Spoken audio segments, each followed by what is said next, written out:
Hello friends, welcome to expert opinion. और friends, आज की इस वीडियो में हम डिस्कस करेंगे हिंदी, जो कि आपके रीट, यूपीएसआई और सुपर टेट सभी एग्जाम के लिए इम्पोर्टेंट है। या मैं ये कहूँ कि जितने भी एग्जाम में हिंदी पूछी जाएगी वहाँ सभी में आपके लिए ये हेल्पफुल रहेगी, चाहे आप किसी भी कम्पिटिटिव एग्जाम की तैयारी कर रहे हों। तो इस वीडियो में हम 10 क्वेश्चन को डिस्कस करेंगे। ये सिर्फ 10 क्वेश्चन नहीं है, ये 10 क्वेश्चन आपका कम से कम 30 नंबर का 30 क्वेश्चन आपके रेडी कराएंगे। ये 10 क्वेश्चन ही, एक क्वेश्चन में से 2-2, 3-3 क्वेश्चन निकलेंगे और आपका कॉन्सेप्ट भी क्लियर होगा। और ऐसे भी क्वेश्चंस हैं जो हो सकता है आपने पहले कभी ना पढ़े हों, क्योंकि टॉपिक वही रहते हैं, वही टॉपिक सुपर टेट में रहते हैं, वही यूपीएसआई में रहेंगे, वही रीट में रहेंगे, वही यूपी टेट में रहेंगे, वही बिहार टेट में रहेंगे, या आप कोई भी एग्जाम की तैयारी कर रहे हों, टॉपिक वही रहते हैं। वही संधि, वही समास, वही लिंग, वही विशेषण, वही क्रिया, वही सर्वनाम, वही लेखक और उनकी कविताएं। लेकिन एग्जाम के लेवल के अकॉर्डिंग ही क्वेश्चन का लेवल भी चेंज हो जाता है। छोटे स्तर के जो एग्जाम होते हैं उनमें क्वेश्चन बिल्कुल सिंपली साधारण पूछ लिया जाता है। वहीं अगर लेवल एग्जाम का बड़ा हो तो क्वेश्चन का लेवल भी बढ़ा दिया जाता है। तो इस वीडियो में हम यही चीज़ें जानेंगे कि किस तरीके से क्वेश्चन का लेवल बढ़ता है, किस लेवल पर क्वेश्चन किस तरीके का आपसे पूछा जाता है। तो ये सारे टॉपिक्स यहाँ पर क्लियर करेंगे। इन 10 क्वेश्चन से रिलेटेड जो भी टॉपिक हैं उनको मैं बिल्कुल लॉजिकली आपके सामने डिस्कस करूँगी। इसके अलावा जो आपका क्वेश्चन होगा उसका आंसर कौन सा नहीं है, कौन सा है, इसके बारे में भी चर्चा करेंगे। जो नहीं है वो क्यों नहीं है, इसके बारे में भी चर्चा करेंगे। और जो है वो क्यों है, इसके बारे में भी चर्चा करेंगे। तो चलिए वीडियो को स्टार्ट करते हैं। और फ्रेंड्स, ये वीडियो आपके लिए बहुत हेल्पफुल रहेगी। और सबसे पहले वीडियो को अपने फ्रेंड्स के साथ में भी शेयर कर दें, ताकि सभी लोग आ जाएं और सभी लोग चैनल से जुड़ सकें। ठीक है, तो चलिए स्टार्ट करते हैं वीडियो को। पहला क्वेश्चन है यहाँ आपके सामने, गूलर का फूल होना। गूलर का फूल होना, इस मुहावरे का क्या अर्थ है? तो क्वेश्चन क्या है, क्वेश्चन को पहले ध्यान से देखिए।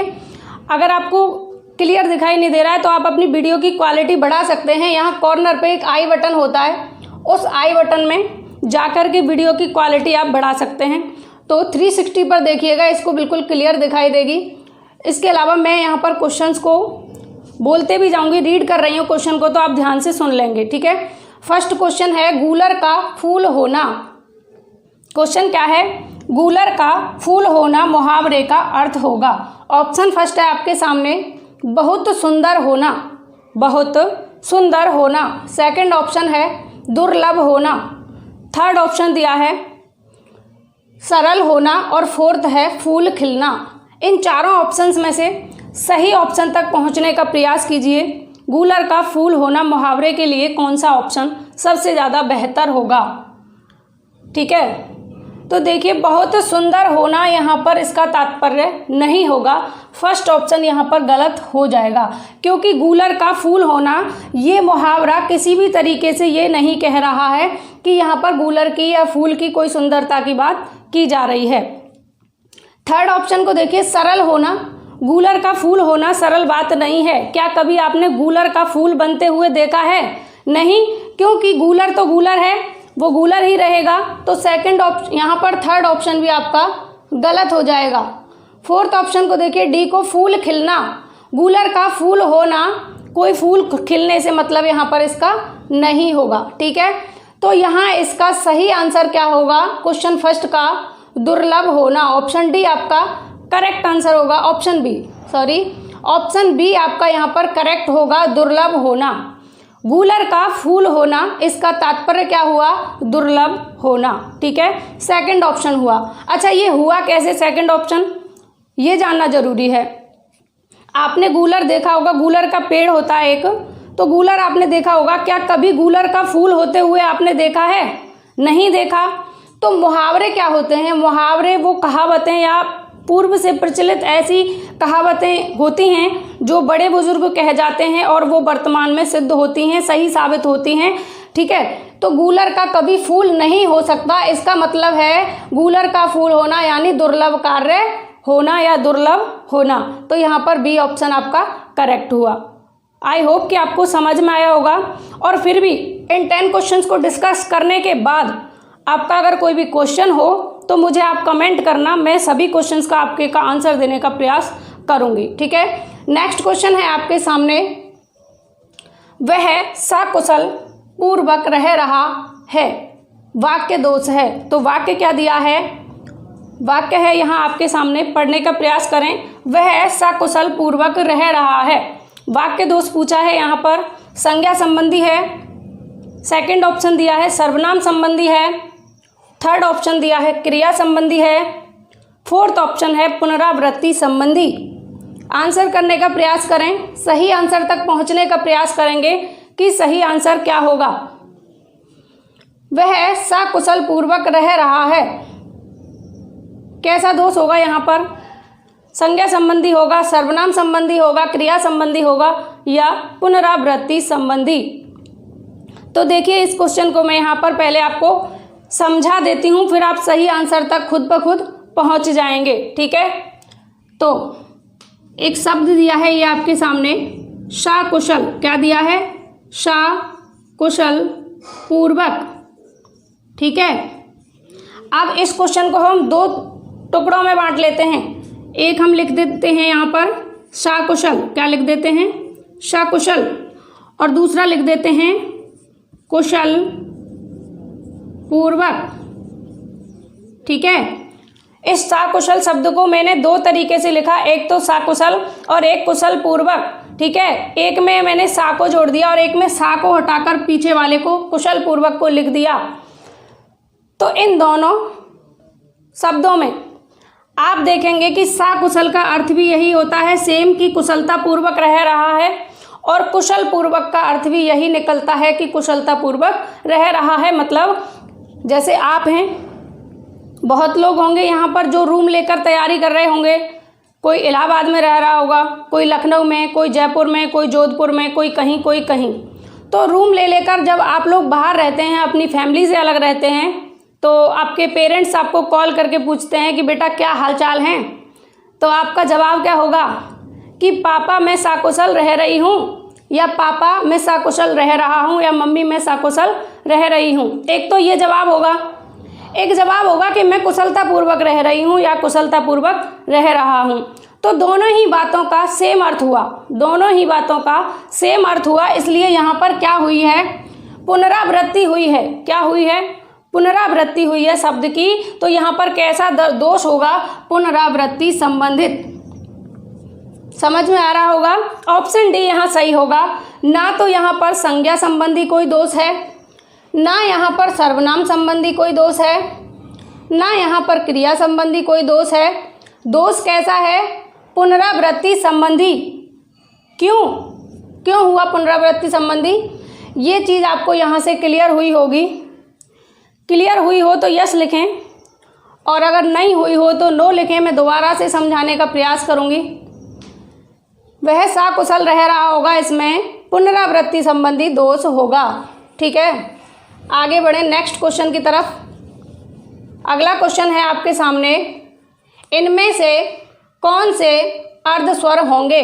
ये क्वेश्चन बहुत इंपॉर्टेंट है, वेरी वेरी इंपॉर्टेंट है। बाकी के ऊपर वाले भी क्वेश्चन इंपॉर्टेंट हैं, बट ये आपसे हो सकता है कि ज़्यादा हाई लेवल पर ना पूछे जाएं, लेकिन ये जो थर्ड क्वेश्चन है ये हाई लेवल पर पूछा जाएगा। जैसे यूपीएसआई में ये पूछा जा चुका है, यूपीएसआई के एग्ज़ाम में ये क्वेश्चन पूछा जा चुका है।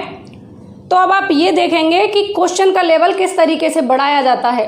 ठीक, ऑप्शन फर्स्ट है अर्ध स्वर के लिए हा, ऑप्शन सेकंड है रा, ऑप्शन थर्ड है ला, और ऑप्शन फोर्थ है वा। आंसर तक पहुंचने का प्रयास कीजिए। अर्ध स्वर के लिए अर्ध स्वर कौन सा होगा, यहाँ पर आप घूम जाएंगे। इस क्वेश्चन में आप पक्का घूमेंगे आप इस क्वेश्चन में, क्योंकि आपने अभी तक पढ़ा होगा कि अर्ध स्वर कितने होते हैं, 4 होते हैं। कौन कौन से, या वा राला, यही तो पढ़ा है अब तक। लेकिन अब ऑप्शन में क्वेश्चन को देखिए और ऑप्शंस को देखिए। क्वेश्चन में पूछा है अर्ध स्वर होंगे, ठीक है, और चारों में से कोई एक आपको सही करना होगा। लेकिन यहाँ पर रा भी दिया है, ला भी दिया है, वा भी दिया है। अब इन तीनों में से आप कौन सा सही करेंगे।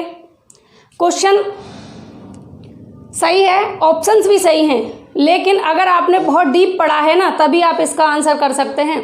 यूपीएसआई का जो लेवल होता है ना, हिंदी का जो लेवल होता है वो बहुत हाई होता है।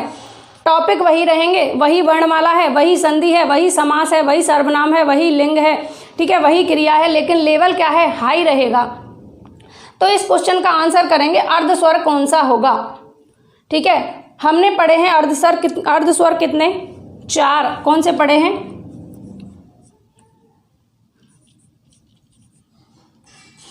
ये 4 पढ़े हैं, या व र ला, यही तो 4 पढ़े हैं, या व र ला। तो यहाँ ऑप्शन में या तो कहीं दिया नहीं है, तो इसको तो आप लिखेंगे ही नहीं, इससे तो आपका कोई लेना देना रहा नहीं।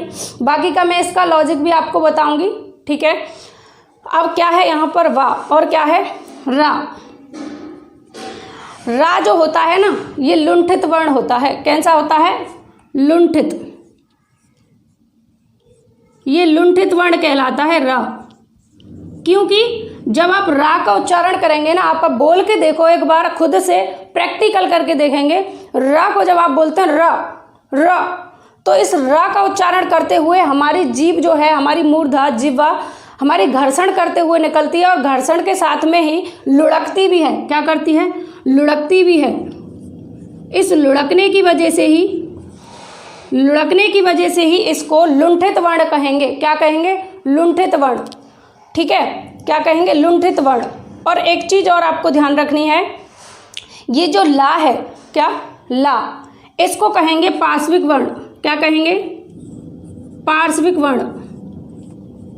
ये दोनों लुंठित और पार्श्विक में चेंज हो जाते हैं। दोनों वर्ण किस में चेंज हो जाते हैं, लुंठित और पार्श्विक में। इन दोनों को अगर आप ध्यान रख लेंगे ना, तो आपका ये क्वेश्चन सही हो जाएगा और कभी भी कहीं पर भी आपका गलत नहीं होगा। इन दोनों को अगर आप ध्यान रख लेते हैं। ठीक है, अब आपके पास क्या बचता है, आपके पास बचता है या और वा, या और वा। अब आपके ऑप्शन में देखिए, या कहीं दिया नहीं है, क्या दिया है, वा दिया है। जब रा लुंठित हो गया, ला पार्श्विक हो गया, तो ऑप्शन कौन सा बचा यहाँ पर, डी ऑप्शन करेक्ट होगा। अर्धस्वर पूछा है। वैसे तो ये चारों ही अर्धस्वर हैं, मैं ये नहीं कह रही कि ये चारों अर्धस्वर नहीं है, या ला अर्धस्वर नहीं है, रा अर्धस्वर नहीं है, या वा रा ला, ये चारों ही अर्धस्वर हैं। बट अगर आपसे इस तरीके से पूछा जाए तो इसके पीछे लॉजिक है, इसके पीछे लॉजिक है कि रा लुंठित हो जाता है और ला पार्श्विक हो जाता है, तब या और वा शेष बचते हैं। तो ये दोनों ही अर्धस्वर की श्रेणी में आते हैं। जब क्वेश्चन इस तरीके से पूछा जाए तो ये दोनों ही अर्धस्वर की श्रेणी में आएंगे। अन्यथा अगर क्वेश्चन में आपके ऑप्शन कैसे दिए होते, का दिया होता, दा दिया होता, पा दिया होता और इनमें से रा दिया होता, तो आपका रा सही हो जाता। लेकिन जो एग्जामिनर है वो आपके क्वेश्चंस को टफ बनाएगा। क्यों, क्योंकि वो आपके लिए मिसाइल तैयार कर रहा है। क्या, मिसाइल, वो आपके लिए मिसाइल तैयार कर रहा है। तो आपको एग्जाम को क्रैक करने के लिए आपके पास क्या होना चाहिए, आपके पास में एंटी मिसाइल होना चाहिए। जब उसकी मिसाइल को तोड़ने के लिए, फोड़ने के लिए, उसको एग्जाम को क्रैक करने के लिए आपके पास अगर एंटी मिसाइल होगा तो एग्जामिनर कुछ नहीं कर पाएगा, आप सिलेक्शन 100% ले लेंगे। तो आपको पता होना चाहिए कि इनमें किस तरीके से लॉजिक लगा हुआ है। आपसे अब किसी भी तरीके से घुमा फिरा के क्वेश्चन को पूछा जाए तो आप आंसर को सही कर देंगे। उम्मीद है कि आपको समझ में आया होगा। ठीक है, ये चारों ही अर्धस्वर होते हैं। अगर इन चारों को रखकर पूछा जाए, मान लीजिए ये चारों ऑप्शन में हो, या व रा ला, ठीक है, और एक ऑप्शन और दे दिया जाए उपरोक्त सभी, तो ये चारों सही होंगे। उस स्थिति में ये चारों सही होंगे। यहाँ पर भी ये तीनों दे दिए थे और हा की जगह यहाँ एक ऑप्शन दे दिया होता उपरोक्त सभी। समझ रहे हैं बात को, तो उपरोक्त सभी सही हो जाता, या व रा ला चारों सही हो, तीनों सही हो जाते। बट यहाँ पर क्वेश्चन किस तरीके से पूछा है, ये चीज़ मायने रखती है। समझ ये रखनी है आपको कि एग्जामिनर किसी भी तरीके से क्वेश्चन को पूछता है, आपका बस सही करना है आपको। और कंपटीशन में जितना ज़्यादा लेवल हाई होता है ना, थोड़ा सा कंपटीशन हाई होता है ना, पढ़ने वाले स्टूडेंट को तभी फ़ायदा होता है। क्योंकि 80% से ज़्यादा तो कचरा जाता है एग्ज़ाम देने के लिए, 80% से ज़्यादा कचरा जाता है एग्ज़ाम देने के लिए। और उस कचरे से बाहर मक्खन को निकालने के लिए क्या करना पड़ेगा, एग्जाम का लेवल हाई करना पड़ेगा, क्योंकि पढ़ने वाला तो डीप पढ़ के जाएगा और जो नहीं पढ़ के जा रहा है वो तो एग्जाम से 10 दिन पहले ऊपर से पढ़ जाएगा चीज़ों को। तो इस तरीके से अगर डीप क्वेश्चन आएगा तो वो उसको नहीं कर पाएगा, बट आप पढ़े रहेंगे तो आप 100% सही कर देंगे। आगे बढ़ते हैं अगले क्वेश्चन की तरफ। जिन वर्णों के उच्चारण में हमारे स्वर तंत्र में कंपन नहीं होता कहलाते हैं। ऐसे वर्ण जिनके उच्चारण में हमारा जो स्वर तंत्र है उसमें कंपन नहीं होता, ऐसे वर्ण क्या कहलाते हैं? ऑप्शंस हैं आपके सामने। घोष वर्ण कहलाते हैं, सघोष वर्ण कहलाते हैं, अघोष वर्ण कहलाते हैं, या इनमें से सभी। आंसर करेंगे एक बार, सही आंसर तक पहुंचने का प्रयास करेंगे ऑप्शंस के अकॉर्डिंग। मैं क्वेश्चन को दोहरा देती हूं एक बार। जिन वर्णों के उच्चारण में हमारे स्वर तंत्र में कंपन नहीं होता, क्या कंपन नहीं होता, कंपन क्या नहीं होता, नहीं होता कंपन, उनको क्या कहेंगे? घोष कहेंगे, सघोष कहेंगे, अघोष कहेंगे, या उपरोक्त सभी होंगे? आंसर करेंगे, क्या होगा इस क्वेश्चन का आंसर? अब देखिए, अब यहाँ पर आप देखेंगे, आप देख रहे हैं कि यहाँ पर ऑप्शन में दिया है घोष। क्या दिया है? घोष। इस क्वेश्चन को तो आप जरा सा अगर ध्यान रखते हैं, बिल्कुल थोड़ा सा कॉमन सेंस अगर आप लगाते हैं तो भी आपका आंसर करेक्ट हो जाएगा। कॉमन सेंस लगाने का प्रयास कीजिए और मुझे ये भी कमेंट करके बताना कि इन 10 में से आपका स्कोर कितना रहा। ठीक है, अपना स्कोर भी बताना है, जिससे कि पता लगे आपको भी कि आपकी तैयारी कितनी बेहतर है। तो यहाँ ऑप्शन दिया है घोष, दूसरा दिया है सघोष, तीसरा दिया है अघोष और चौथा उपरोक्त सभी। ठीक है, अब बहुत लोग तो ऐसे हैं जो ये सोचते हैं कि जिन क्वेश्चंस में उपरोक्त सभी दिया हो ऑप्शन में, तो भैया उपरोक्त सभी सही है, लगा के आ जाओ। उपरोक्त सभी सही है कि नहीं बन रहा है तो उपरोक्त सभी लगा के आ जाओ। तो ये तुक्का कहाँ पर काम कर जाएगा आपका? 1% वहाँ कर जाएगा जहाँ नेगेटिव मार्किंग नहीं होगी। वहाँ पर भी तुक्के से कभी कोई एग्ज़ाम पास नहीं कर सकता। तुक्का लगाकर कभी भी कोई एग्ज़ाम पास नहीं किया जा सकता। तो आपको क्वेश्चन के पीछे छुपा हुआ लॉजिक अगर पता है तभी आप एग्ज़ाम को क्रैक कर सकते हैं। तो देखिए, उपरोक्त सभी यहाँ पर गलत होगा। और अगर थोड़ा सा आप ध्यान देना, जो घोष वर्ण होते हैं उन्हीं को सघोष कहते हैं। तो ये दोनों तो एक ही हैं, ये दोनों तो एक ही हैं। जब घोष होगा तो सघोष भी होगा, तो आंसर क्या हो गया? अघोष हो गया। जिन वर्णों के उच्चारण में हमारा जो स्वर तंत्र है उसमें कंपन नहीं होता, वो क्या कहलाते हैं? अघोष कहलाते हैं। और इसी डेफिनेशन को पलट दीजिए, जिन वर्णों के उच्चारण में हमारे स्वर तंत्र में कंपन होता है उन्हें क्या कहेंगे? जिनमें कंपन होता है उनको घोष या सघोष वर्ण कहेंगे, और जिनमें नहीं होता उनको अघोष कहेंगे। अब इसको याद करने के लिए एक छोटी सी ट्रिक और है। देखिए, नहीं का मतलब होता है, नहीं किसका मतलब होता है? आ। जैसे देखो, समानता क्या होती है? समानता एक शब्द होता है, इसी के आगे असमानता अगर हम लगा देते हैं, असमानता लगा देते हैं तो इसका मतलब होता है समानता, और इसका असमानता, यानी जो समान है वो समानता और जो समान नहीं है वो असमानता। ठीक वैसे ही जो घोष हैं जिनमें कंपन होता है वो घोष होंगे, जिनमें कंपन नहीं होता वो अघोष होंगे। जहां आ लगा हुआ है वहां पर इसका मतलब है कंपन नहीं होता, जहां आ नहीं है उनमें कंपन होता है।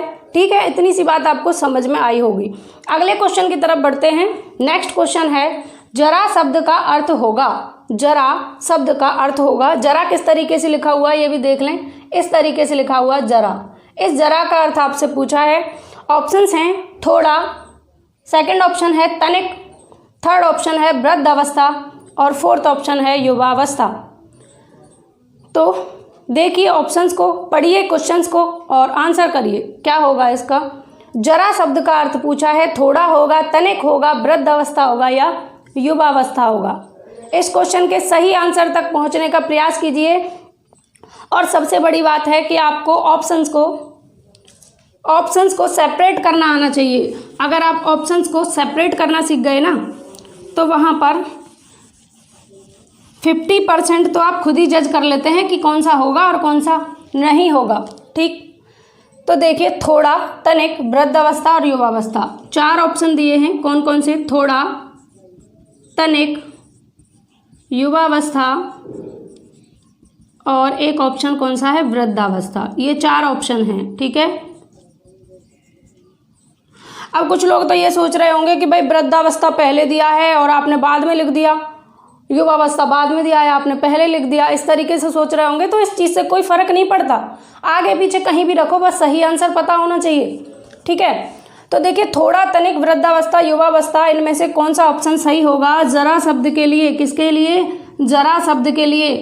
अब यहाँ पर आप सोच रहे होंगे कि यहाँ पर जरा का अर्थ होगा थोड़ा। कहते हैं हमारे यहाँ पर कि जरा सा पानी देना, जरा सी सब्जी देना, जरा सा ये काम कर देना। ठीक है, आप सोचेंगे जरा का मतलब होता है थोड़ा या तनिक, बट ये गलत है, क्योंकि अगर थोड़ा होगा तो तनिक भी होगा। अगर थोड़ा सा कॉमन सेंस आप लगाएंगे ना, वही थोड़ा मतलब जरा सा कॉमन सेंस, जरा, वो जरा नहीं होता, वो क्या होता है? जरा। जरा, दोनों के उच्चारण में देखिए फर्क है।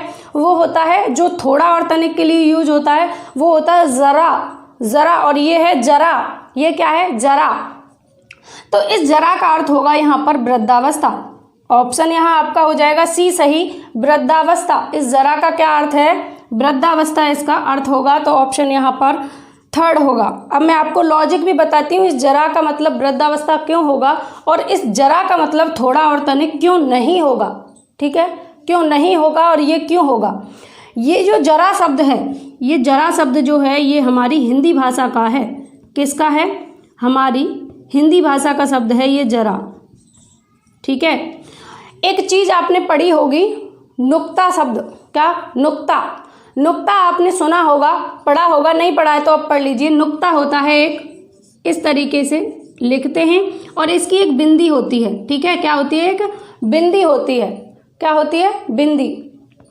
इस बिंदी को जब हम किसी भी नहीं है, ये 4-5 ही हैं, का होगा, खा होगा, जा होगा, है ना, फा होगा और बा होगा, ये 5 होंगे। ये 5 वर्ण होते हैं जिनके नीचे हम नुक्ता का प्रयोग करते हैं, ये आपको पता होना चाहिए।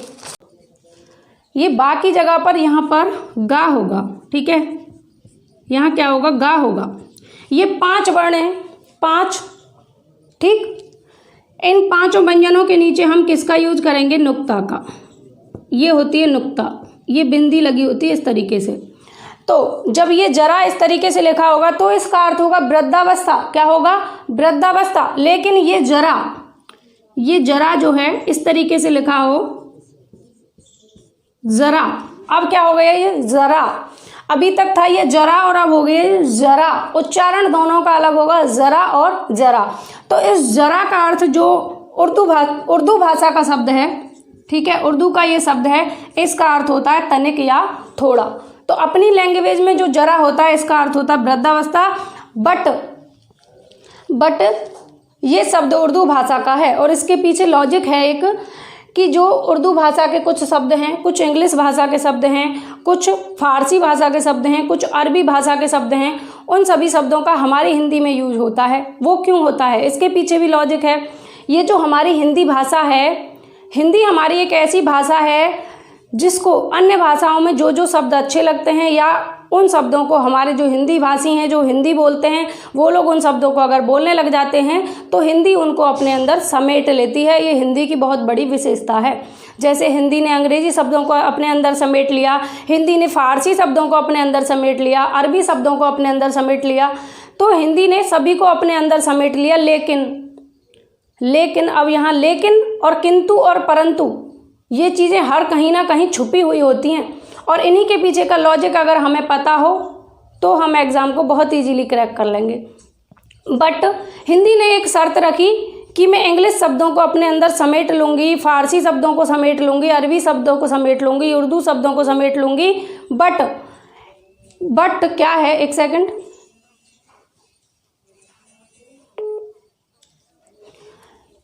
सॉरी। तो हिंदी ने अरबी, फारवी, उर्दू सभी शब्दों को अपने अंदर समेटा, लेकिन एक शर्त रखी कि ये शब्द सभी मेरे पास आने के बाद में लिखे जाएंगे, किसमें? देवनागरी में लिखे जाएंगे। ये शर्त रखी थी हिंदी ने, ये शर्त रख ली थी हिंदी ने। इसका मतलब है कि ये जो जरा शब्द है, ये जरा शब्द जो है ये उर्दू भाषा का है। जब इस तरीके से लिखा जाएगा, नुक्ता इसके नीचे लगा होगा, तो ये उर्दू भाषा का ही होगा और इसका अर्थ होगा तनिक और थोड़ा। और जब ये जरा लिखा जाएगा तो इसका अर्थ होगा वृद्धावस्था। ठीक है, अगर इस जरा का हमें अर्थ इसमें लेना है तो इसी तरीके से हमें इसको लिखना होगा, बट उर्दू भाषा का है तो हम इसके नीचे नुक्ता का प्रयोग करेंगे। ठीक है, जैसे कि आप किसी बच्चे को, फॉर एग्जाम्पल मैं आपको समझाती हूँ किस तरीके से हिंदी अपने अंदर समेटती है चीज़ों को और क्या शर्त रखती है। जैसे मान लीजिए कि आपके घर में कोई बच्चा नहीं है और आप किसी बच्चे को अडॉप्ट कर लेते हैं, गोद ले लेते हैं। ठीक है, कोई भी हो सकता है, किसी के यहाँ पर संतान नहीं है और उसने किसी के बच्चे को अडॉप्ट कर लिया, तो क्या वो बच्चे को उस तरीके से रखेगा जिनके यहाँ से लेकर आया है? नहीं, वो उसको अपने तरीके से रखेगा, जैसे उनके घर का रहन सहन है उस तरीके से रखेगा, उनके घर के जो रीति रिवाज हैं वैसे उस पर काम करवाएगा, उसी तरीके से उन्हीं परंपराओं से ढालेगा। क्यों? क्योंकि भले ही अडॉप्ट किया है उस बच्चे को, लेकिन अब वो बच्चा हमारा है। उसी तरीके से हिंदी ने अलग अलग भाषाओं के शब्दों को अपने अंदर समेटा, बट वो सभी बाद में हिंदी के शब्द हुए। तो हिंदी का ये शर्त रखी गई, हिंदी ने ये शर्त रखी कि ये सभी शब्द देवनागरी लिपि में लिखे जाएं। तो समझ पा रहे होंगे आप बातों को। ठीक है, उन वर्णों को, उन शब्दों को अपने अंदर समेटा, लेकिन शर्त ये रखी कि ये सभी अगर देवनागरी में लिखे जाएंगे तो ही मेरे पास रह सकते हैं। आगे बढ़ते हैं अगले क्वेश्चन की तरफ, और इस क्वेश्चन का आंसर होगा वृद्धावस्था। तो मैं यहाँ अगर डायरेक्ट आपको आंसर बता देती कि वृद्धावस्था होगा इसका आंसर, तो आप फिर कंफ्यूज रहते कि जरा तनिक हम तो पढ़ते आए हैं बचपन से, जरा ये देना, जरा वो देना, जरा खाना देना। ठीक है, तो जरा का अर्थ यहाँ पर होगा वृद्ध अवस्था हिंदी के लिए। अगला क्वेश्चन है, नुक्ता का प्रयोग किस भाषा के शब्दों में किया जाता है? अब इस क्वेश्चन का आंसर तो आप इजीली दे देंगे, मैं आपको बता ही चुकी हूँ। ऑप्शंस हैं तेलुगु, उर्दू, अंग्रेजी, मलयालम। तो मैंने आपको यहाँ बता ही दिया, इस नुक्ता का प्रयोग कौन सी भाषा के शब्दों में किया जाएगा? उर्दू भाषा के शब्दों में किया जाएगा। किसमें? उर्दू भाषा के शब्दों में किया जाएगा। अगला क्वेश्चन है, किस व्यंजन के साथ री का प्रयोग कभी नहीं होता? ऐसा कौन सा व्यंजन है जिसके साथ में री का प्रयोग कभी नहीं होता? ऑप्शंस हैं श, र, प, का। तो इन चारों ऑप्शंस में से सही आंसर तक पहुंचिए। सही आंसर क्या होगा? तब तक मैं ये इरेज कर लेती हूँ, आप आराम से क्वेश्चन और ऑप्शन को पढ़िए।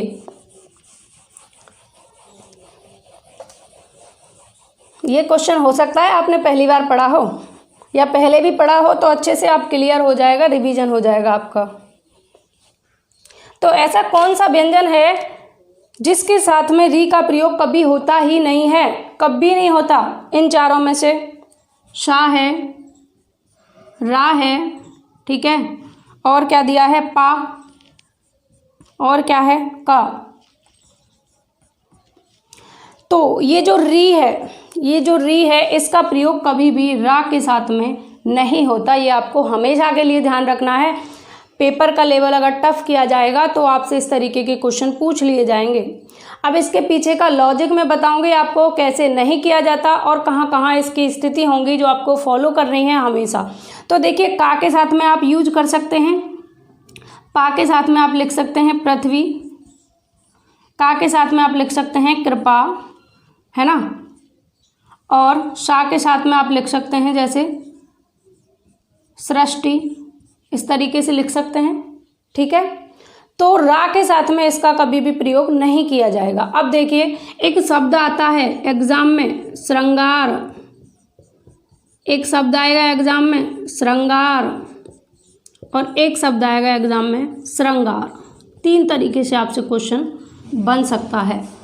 तो इस श्रृंगार में कौन सा श्रृंगार शुद्ध होगा, ये आंसर करेंगे। कौन सा सही होगा इसमें, आंसर करिए एक बार। तो देखिए, यहाँ पर आप लोग बहुत हद तक इसको सही करते हैं। यही तो आपने देखा होगा कि कई बुक्स में या जो शादी के कार्ड होते हैं उनमें इस तरीके से लिखा हुआ होता है, बट आपका गलत हो जाएगा अगर आप इसको करते हैं। ये आपका गलत हो जाएगा। सही कौन सा होगा? ये सही होगा। अगर ऑप्शन में ये नहीं दिया है, एक स्थिति ऐसी भी होती है जब ऑप्शन में ये नहीं दिया होता, अगर इस तरीके से दिया हुआ तो ये भी आपका सही होगा। वैसे अभी तक इस तरीके से पूछा नहीं गया है, बट पूछ लिया जाए तो ये भी आपका सही होगा, बट ये सही नहीं होगा। अब क्यों नहीं होगा ये भी जान लीजिए। क्यों नहीं होगा ये भी जान लीजिए। ये जो स्रा है, ये जो स्रा है ये किससे मिलकर बना है? सा और रा से मिलकर बना है स्रा, ठीक है, सा और रा से, ये ठीक। अब इसमें देखिए सा के साथ में तो हम किसका, री का प्रयोग कर सकते हैं। ये री की ही तो मात्रा है भाई, ये मात्रा इस री की ही तो है। इस तरीके से जो हम लगाते हैं किसी के भी साथ में, जैसे का के साथ में लगाई ऐसे, तो इसको जब हम रा के साथ में नहीं लगा सकते तो हम इस पूरी के साथ में इसे कैसे लगा सकते हैं? ये बना हुआ किससे, इनके ही तो योग से बना है।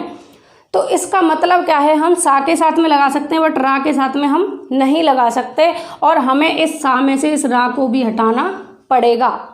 इस स्रा में से इस रा को हटाना पड़ेगा जब हमारा ये वर्ण होगा सही। तो अब ये हमारा क्या हो गया, सही। समझ पा रहे हैं बात को? जब तक ये रा रहेगा इसके अंदर, स्रा के अंदर, तब तक हम इसको नहीं लगा सकते। जैसे ये हट जाएगा तो हम इसको लगा सकते हैं। तो हमेशा ध्यान रखना है आपको कि रा के साथ में कभी भी इस री का प्रयोग नहीं होता। इस री का उच्चारण स्थान क्या है? मूर्धा है। इसका उच्चारण स्थान क्या है? मूर्धा, री, री, ठीक है। तो हम कभी भी रा के साथ में इसका री का प्रयोग नहीं करेंगे, इसकी मात्रा हम कभी भी नहीं लगाएंगे, ये ध्यान रखना है। तो ये वाला श्रृंगार सही होगा, ये वाला श्रृंगार सही होगा और ये वाला श्रृंगार भी सही होगा, क्योंकि इसमें कहीं पर भी रा नहीं है, ये सा के साथ में लगा हुआ है। इसको ही हम, ये जो ऐसे लिखा हुआ है ना, इसको ही हम ऐसे लिख देते हैं, ऐसे करके, क्योंकि ये जो सा है ना, ये सा ही है, ये सा ही है, आधा सा जो है इसको हम ऐसे करके लिख देते हैं। और इसके साथ में अगर रा भी मिला होगा तो हम उसको ऐसे करके लिख देते हैं। अगर इसमें हलंत है तो यहाँ पर भी हलंत लगाएंगे, और इसमें हलंत नहीं है तो यहाँ पे हलंत नहीं लगाएंगे।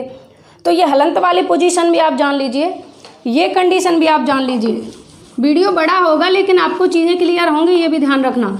जैसे देखो मैंने लिखा यहाँ पर स्रा, अब इसमें मैंने हलंत लगाया, तो इसके अब जब हम वर्ण विच्छेद करेंगे इसका तो कैसे करेंगे? सा और रा। एक बार मैंने इधर लिख दिया स्रा और इसका वर्ण विच्छेद किया तो मैंने लिखा सा और फिर लिखा रा। अब देखो जब यहाँ पर मैंने हलंत लगाया तो यहाँ भी मैं हलंत लगाऊंगी, क्योंकि इसमें आ नहीं है।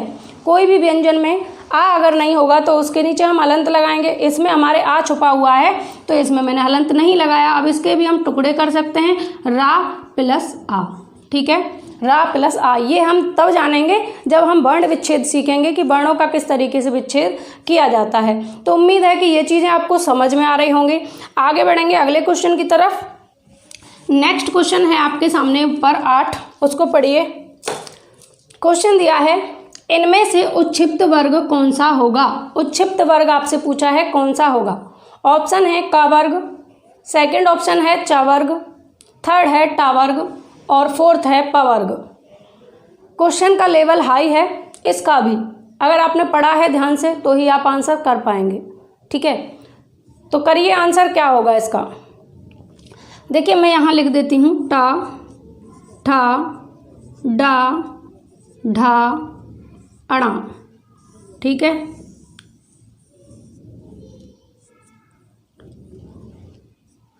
ये यहाँ लिखे हुए हैं टा वर्ग। क्या लिखा हुआ है? ये टा वर्ग। अगर आपको पता हो तो मैं आपको बता दूं कि ये दोनों वर्ण जो हैं इनके नीचे जो बिंदी लगी हुई है, कौन कौन से? डा और ढा। ये दोनों वर्ण क्या हैं? इन दोनों वर्णों को हम उत्क्षिप्त व्यंजन कहते हैं। क्या कहते हैं?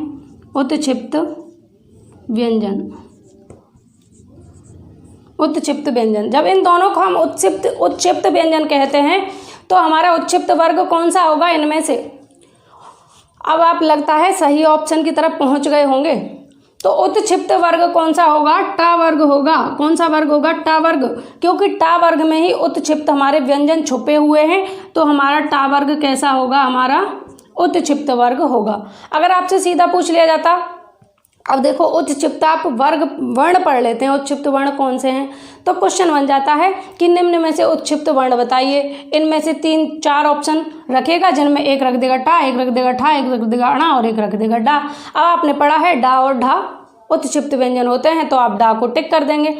बट क्वेश्चन को अगर थोड़ा सा और हाई ले जाए तो आपसे उत्क्षिप्त वर्ग पूछ सकता है, और वर्ग वही उत्क्षिप्त होगा जिसमें उत्क्षिप्त व्यंजन छुपे होंगे। उम्मीद है कि ये क्वेश्चन आपको समझ आया होगा। और आगे चलते हैं अगले क्वेश्चन की तरफ। नेक्स्ट क्वेश्चन है, मैं इनको इरेज कर देती हूँ इधर से। स्क्रीनशॉट आप ले ही चुके होंगे, कई बार मैंने आपको मौका भी दिया। अगले क्वेश्चन को पढ़िए। हिंदी भाषा में स्वरों की संख्या कितनी है? क्वेश्चन है नेक्स्ट, हिंदी भाषा में स्वरों की संख्या कितनी है?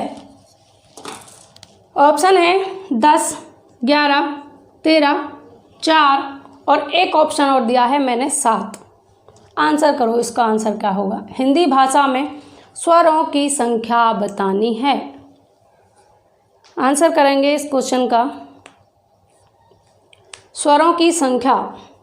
अब देखो कंडीशन होती हैं कई सारी, और ये 4-5 ऑप्शन मैं आपको बताऊंगी कौन कौन सी कंडीशन पर सही होंगे। देखो, अगर आपसे पूछा जाए हिंदी में स्वरों की संख्या, हिंदी में स्वरों की अगर आपसे सिंपली संख्या पूछी जाए तो आप 11 मारेंगे। अगर हिंदी में आपसे कुल स्वरों की संख्या पूछी जाए तो आप 13 करेंगे। हिंदी में मूल स्वरों की संख्या पूछी जाए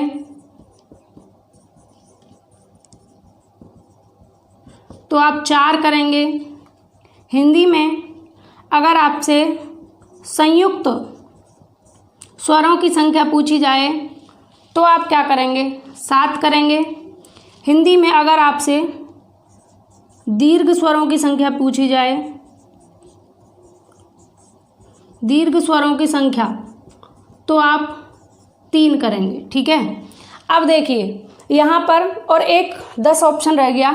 हिंदी में, ये सभी हिंदी के रूल हैं, संस्कृत में थोड़े अलग हैं। हिंदी में अगर मात्राओं के आधार पर, मात्राओं के आधार पर स्वरों की संख्या अगर पूछी जाए तो 10 करेंगे। अब देखिए इन सब को मैं आपको बिल्कुल समझाऊंगी अच्छे तरीके से। जैसे देखिए स्वर होते हैं हमारे आ, ई, ऊ, ठीक है, री, ए, आई, ओ, आउ। ठीक, और इनको मैं अलग रखती हूँ यहाँ पर, अंग और अंग को, इनको अलग रखती हूँ दोनों को। ठीक है।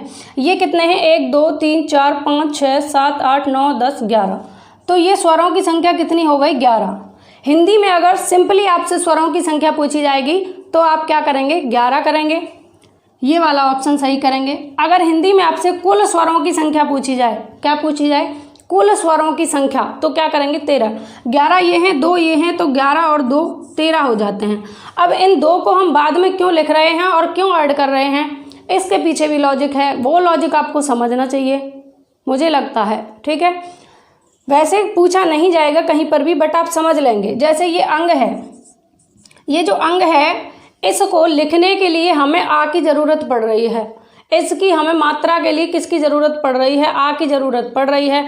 तो यहाँ पर ये इसके उच्चारण के लिए किसकी ज़रूरत पड़ रही है? एक स्वर की ज़रूरत पड़ रही है। तो ये स्वर की श्रेणी से बाहर कर दिया, स्वर की श्रेणी से क्या कर दिया? बाहर कर दिया। और ये दूसरा और जो है ये, ठीक है, इसके लिए भी हमें किसकी ज़रूरत पड़ रही है? ऐसे हम मात्रा लगाते हैं ना, तो इसके लिए भी हमें आ की या किसी अन्य वर्ण की ज़रूरत पड़ रही है। तो ये भी हमारा क्या हो गया? इसको भी स्वर से बाहर कर दिया। अब आगे बढ़े, जब ये स्वर नहीं है तो इसको फिर व्यंजन की तरफ लेकर चलते हैं। तो जब हम व्यंजन की तरफ लेकर गए तो व्यंजन में हमने लिखा ऐसे का के ऊपर ऐसे बिंदी लगाई और का के ऊपर फिर ऐसे लगाया या ऐसे करके लिखा। तो देखिए हमें इनको यहाँ पर लिखने के लिए, यहाँ पर बोलने के लिए, यहाँ इनका अस्तित्व देने के लिए फिर व्यंजनों की ज़रूरत पड़ रही है। ठीक है। और व्यंजन में भी आ छुपा हुआ है, तो ना तो ये स्वर रहे और ना ही ये व्यंजन रहे।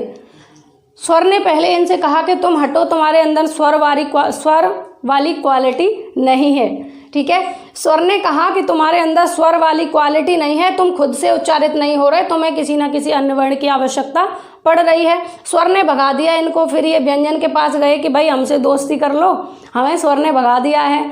फिर ये व्यंजन के पास आए तो यहाँ पर भी इनका रूल फॉलो नहीं हो रहा है, क्योंकि व्यंजन जो हैं वो किसी ना किसी स्वर की सहायता से बोले जाते हैं। अब आप देख रहे हैं कि यहाँ पर इसको बोलने के लिए हमें इसकी ज़रूरत पड़ रही है, तो इसका मतलब इसमें स्वर का गुण छुपा हुआ है। कोई भी व्यंजन बिना स्वर की सहायता के नहीं बोले जाएंगे। तो इस का को यहाँ बोलने के लिए हमें इसकी ज़रूरत पड़ रही है। कंचन अगर हम लिखें तो मान लीजिए हमें कंचन लिखना है तो हमें इसकी ज़रूरत पड़ रही है, तो इसका मतलब इसमें स्वर का गुण है, क्योंकि ये इसकी हेल्प से, का जो है इसकी हेल्प से उच्चारित हो रहा है। समझ रहे होंगे बात को।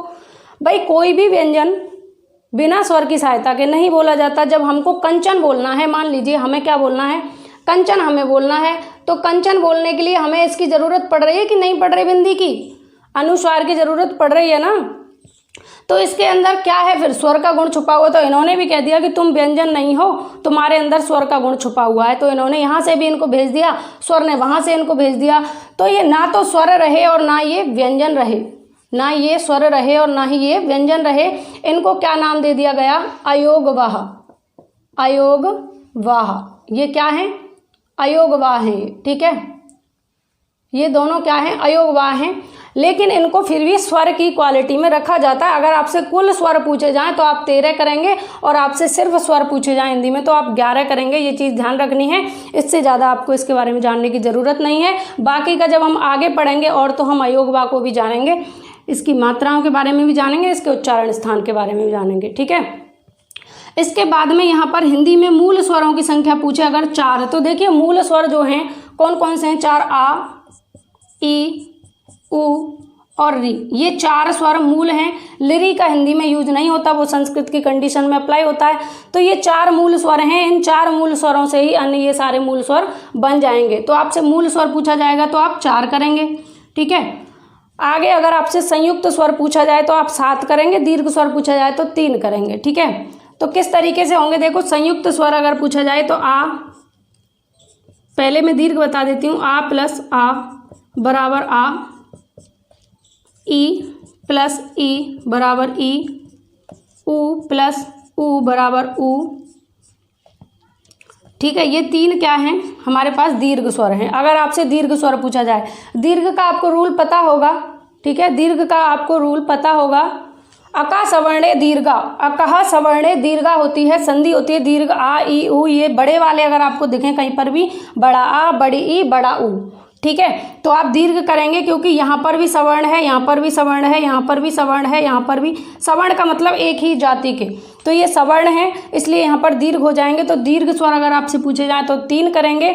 इसके अलावा संयुक्त स्वर की कंडीशन मैं आपको बता देती हूँ कि आपको संयुक्त स्वर किस तरीके से करने हैं। ये 4 आपके पास संयुक्त स्वर होंगे, कौन कौन से, ये चारों संयुक्त स्वर होंगे। ये कैसे बनेंगे, देखिए आ, पहले आप चारों में आ लिख लीजिए, इससे आपको सरलता रहेगी समझने में। ठीक है, आ प्लस ई बनाएंगे तो ए बनेगा, आ प्लस ए बनाएंगे तो आई बनेगा, आ प्लस उ बनाएंगे तो आपके पास ओ बन जाएगा, और आ प्लस ओ जब आप लिखेंगे तो आपके पास औ बन जाएगा।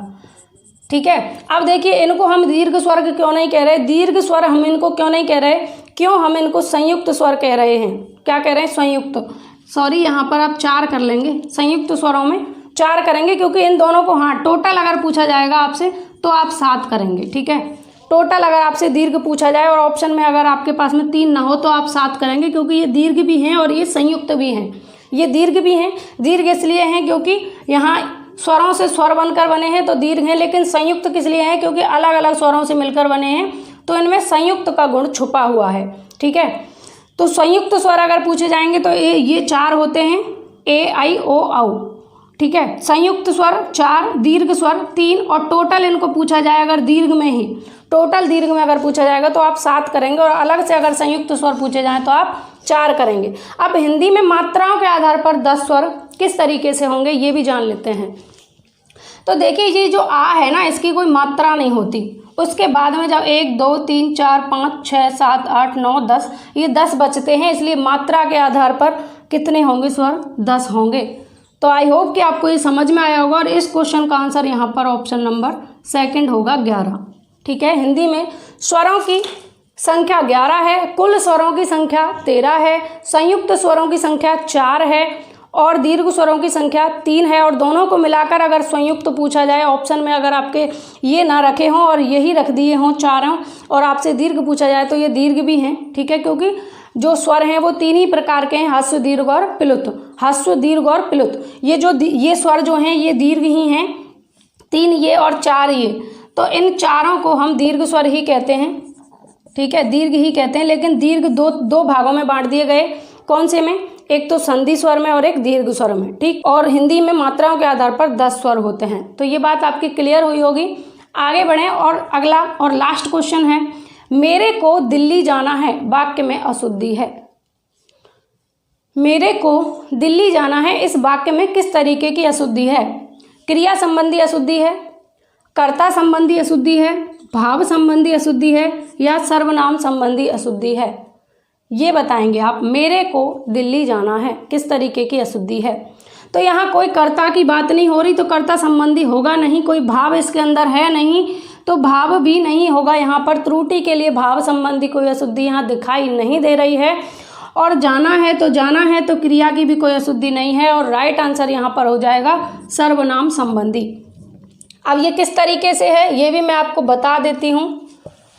यहाँ पर इधर देखिए, मेरे को दिल्ली जाना है, मेरे को, तो यहाँ पर सर्वनाम कौन सा है? मैं। कौन सा सर्वनाम है? मैं सर्वनाम है यहाँ पर। और इसके साथ में जब हम को ऐड करेंगे तो मेरे को नहीं बोलेंगे, क्या बोलेंगे? या तो हम इसे बोलेंगे मुझे दिल्ली जाना है, या बोलेंगे हम मुझको दिल्ली जाना है। क्या बोलेंगे? मुझे या मुझको दिल्ली जाना है। तो ये दोनों चीज़ों में से कोई एक अगर यहाँ होती, मुझे दिल्ली जाना है या मुझको दिल्ली जाना है, तो यहाँ पर सही हो जाता। तो त्रुटि किस तरीके की है? सर्वनाम संबंधी यहाँ पर त्रुटि है। तो ऑप्शन यहाँ पर डी सही होगा। तो फ्रेंड्स, ये थे आज की वीडियो के 10 क्वेश्चन। और सच बताना कि इन 10 क्वेश्चन में इन 10 क्वेश्चन में आप लोगों ने कितने क्वेश्चंस को रेडी किया, कितने क्वेश्चन आपके तैयार हुए? क्या ये सिर्फ 10 क्वेश्चन थे?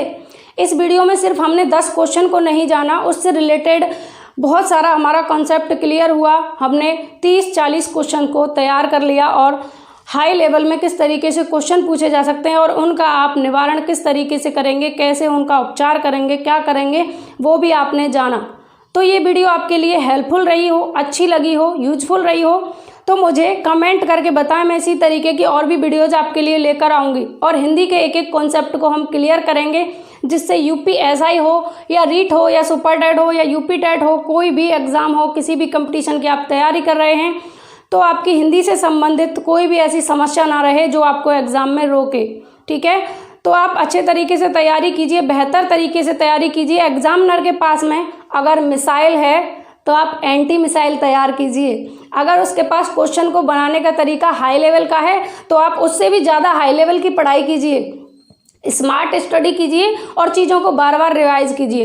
इस वीडियो में मैंने जितना भी आपको बताया उसको नोट्स बनाकर अपने पास रखिए और कभी किसी दूसरे के पास नोट्स मांगने मत जाइए, क्योंकि किसी दूसरे के नोट्स से कभी आपकी पढ़ाई नहीं हो सकती। नोट्स वो जो अपने हाथों से लिखे जाएं और खुद की समझ में आएँ, वही नोट्स हैं। किसी और से मांग लो, आधी चीज़ें पल्ले पड़ती हैं, आधी नहीं पड़ती, तो ऐसे नोट्स का कोई फ़ायदा होता नहीं है। तो मेरा मानना यह है कि खुद से पढ़ो और खुद के नोट्स बनाओ, सेल्फ स्टडी करो, मत भागो किसी कोचिंग के लिए, मत भागो किसी से नोट्स लेने के लिए। अपना रास्ता खुद बनाओ, ऐसा रास्ता बनाओ कि लोग आपके बने हुए रास्ते पर फिर से चलने का प्रयास करें। आप किसी के बनाए हुए रास्ते पर मत दौड़िए, आप किसी के बनाए हुए नोट्स मत मांगिए, खुद के नोट्स बनाइए और लोगों की हेल्प कीजिए, अपने एक्सपीरियंसेस और लोगों के साथ में शेयर कीजिए।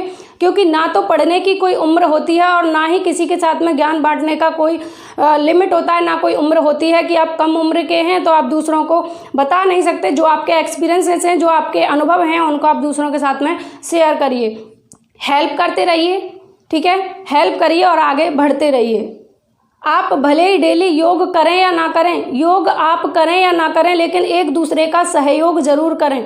सहयोग करते रहें, आगे बढ़ते रहें, इसी तरीके से पढ़ते रहें। इस वीडियो में बस इतना ही। मैं आपसे इन्हीं शब्दों के साथ में विदा लेती हूँ। मिलते हैं नेक्स्ट वीडियो में, तब तक के लिए goodbye, take care, Radhe Radhe.